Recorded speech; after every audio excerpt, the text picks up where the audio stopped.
How many field stormings have I seen at games? Good question. It turns out I couldn't even remember all of them, so too many to count, but I do remember several of them. One of the ones that's most memorable, I don't know that the world would just readily have come to the top of their mind, is Baylor, Oklahoma 2 years ago, 2021 season. That was in Waco. It was my first trip ever there. Oklahoma's in town. Lincoln Riley, still the head coach at Oklahoma. And they upset Oklahoma, did the Baylor Bears, a week after they had lost to TCU, by the way. And so it's the biggest win of Dave Aranda's career. And we're there. I've got iJosh footage of all this, by the way. I frequently relive it. A lot of you go to family reunions after the football season's over. I just watch iJosh footage of games I've been at. So we were out there. It was a noon kickoff. You know my affinity for big noon kickoff, even though it's not the company I work for. So it's still like bright skies. It's 3 or 3:15 in the afternoon. Game's already over. Sun as far as the eye can see. Not a cloud in the sky. Well, maybe a few high cirrus clouds. But it was a beautiful day. And so that was a fun time. And afterwards, I remember Dave Aranda telling us he was disappointed because what did we just talk about? He had to have a loss the week before to get that out of his team. He's talking about exactly what I just told you. I didn't script it this way. He's talking about exactly what I told you about the Gem. They lost the week before, something external happened, and that motivated them to play at a higher level the next week than they otherwise would have. And he said, I'm disappointed in that because if we needed an external factor to bring that out of us instead of us just doing it in process fashion, then that means I don't have this team where I need to have them. He wasn't joking around. He was dead serious about it. He should be. This past year, some of the most iconic footage in iJosh history, the goalposts being taken out of Neyland, one of our fine college football citizens surfing on the goalpost as it heads to the river. Just an unbelievable time. Director Colin was with me. Director Colin was on site. And Director Collins waited a long time to see that happen. You can't imagine what that night was like when Tennessee beat Bama. I mean, some of you who were at the game are teenagers. Some of you have your learner's license. Some of you have your regular license and you don't have recollection of the last time Bama had gone down to Tennessee. So it was a huge deal. I told you there were some folks who had to be treated for smoke inhalation, even though it was an outdoor venue. Some people had to be treated for it because there were so many people on the field.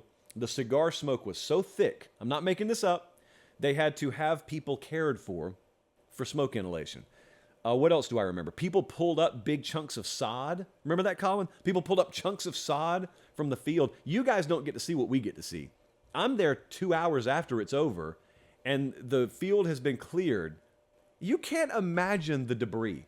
So much random stuff on the field, and so many random chunks of the field pulled up. So I remember that.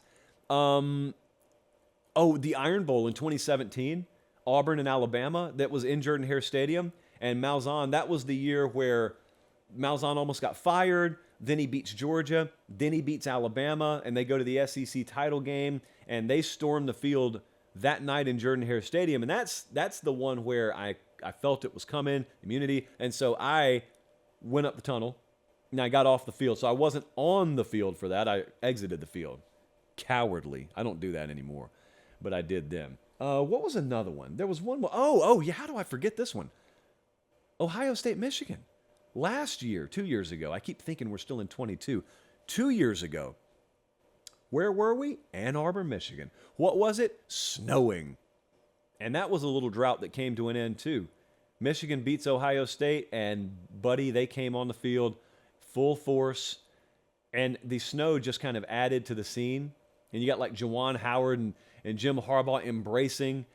Harbaugh as awkward as ever, but equally beautiful as ever. That was one kind of like this Tennessee game this last year. I know it bleeds through on TV, but if you're there, you feel just the raw emotion in person. And you're trying to soak it in because it doesn't matter if you cover the sport 50 years. You don't get many of those moments. And we were lucky enough to get a couple of them last year, a couple of them the year before. So field stormings, they're going to be less and less frequent. Because let's be real now. A lot of these conferences are realizing it's a big danger. I'm surprised we still do it. I'm glad it happens in moderation. I don't think you should do it every week, but I'm glad it still happens in moderation. It is dangerous. There is risk that you have to associate and have to accept with it. I don't think that conferences are going to be willing to accept that risk much longer. Ironically, as they put players on the field for 16 or 17 games, that's the risk they want to mitigate. It's so hypocritical, but it is what it is there. So yeah, field stormings are crazy. You feel like you're in danger, and you are, but you never feel more scared / more alive when you're surrounded by like a 90,000 people clad in orange, puffing on cigars. Half of them never smoked before. Some of them are pulling up chunks of sod. The others are over there tearing down the goalpost, taking it out and throwing it in the river. I dare you to find me that on Sunday. You're not finding that on Sunday. That is Saturday special. That is Saturday night special. Knoxville, Tennessee, Ann Arbor, Michigan, Waco, Texas, Auburn, Alabama. That's college football. Guys, thanks for watching Late Kick. Make sure and leave a comment. I love interacting with you. But most of all, please like the video and subscribe to the channel. That's how we keep all of this free.